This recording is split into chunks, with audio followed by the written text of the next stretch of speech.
आखिरी लाइन में पढ़ दो एक बार।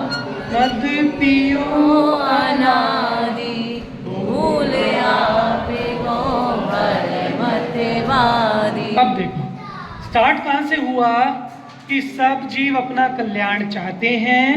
तो अगर अपना कल्याण चाहते हो तो मैं एक ऐसी कहानी कह रहा हूँ, एक कथा कह रहा हूँ कि जिससे सुख की प्राप्ति होगी, जिससे अपना कल्याण होगा।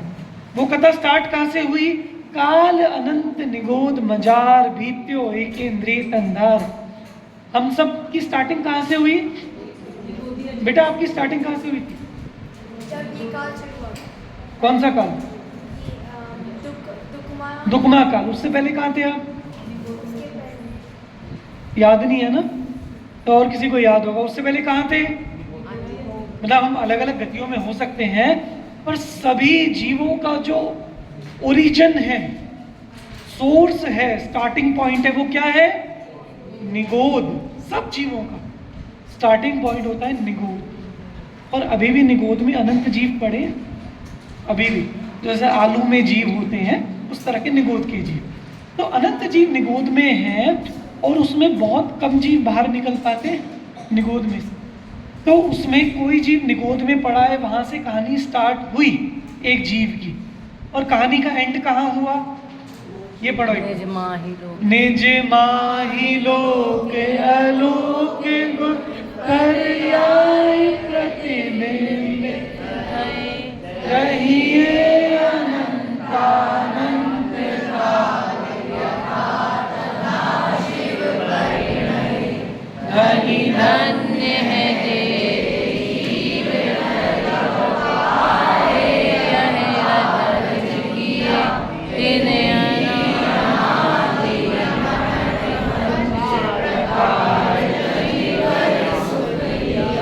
देखो स्टार्ट किया था निगोद से और एंड कहां पर हुआ? मुक्त हो गए, सिद्ध हो गए, रही। देखो वहां तो कहा था काल अनंत निगोद मजार बीत्यो एकेंद्रिय तंदार। अनंत काल कहाँ बीता? निगोद में। और यहाँ क्या कह रहे हैं?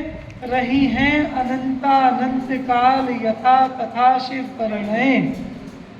जैसे मोक्ष हो गया, अब अनंत काल तक ऐसे के ऐसे रहो। तो छह डाला वो कथा है जिसकी स्टार्टिंग होती है अनंत काल में निगोद में पड़े रहने से, और जिसका एंड होता है अनंत काल तक मोक्ष में रहने से। ये मेरी कथा का नाम है छह डाला। बात समझ आई? अच्छा, अभी मेरी कहानी है ना, तो अभी मैं कहाँ पर हूँ इस कहानी में? मनुष्य। मतलब आप जब छह ढाल पढ़ोगे ना, तो आप पूछना भैया हम छह में से कौन सी ढाल में खड़े हैं।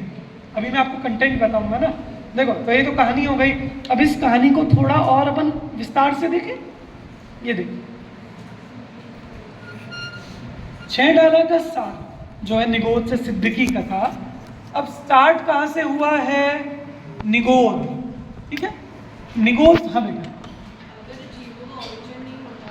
वापस